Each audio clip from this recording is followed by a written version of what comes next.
dei Dreamer, anticipazioni del 29 giugno, Sanem e Jeanne fidanzati. In questa puntata Sanem farà credere all'imprenditore Fabri di avere una storia d'amore con Jeanne, con l'intenzione di favorire la collaborazione tra l'azienda cosmetica e l'azienda pubblicitaria dei Divit e quindi il contratto tra le due. Sanem sul posto di lavoro apprenderà da Gulitz che la mette in guardia riguardo dei pettegolezzi che girano su lei e il fotografo Jeanne per aver abbandonato la festa evento di Fabri andando via insieme.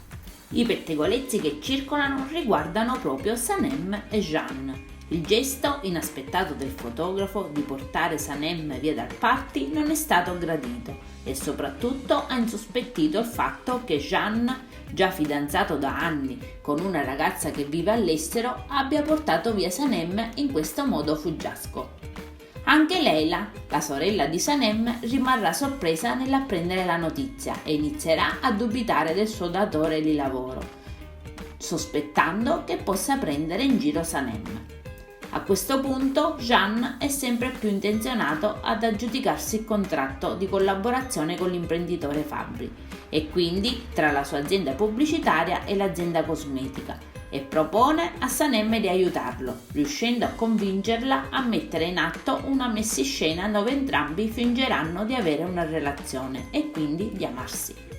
Pertanto Sanem e Jeanne saranno fidanzati in presenza dell'imprenditore italiano che, affascinato da Sanem, l'ha corteggiata tutto il tempo durante la sua festa.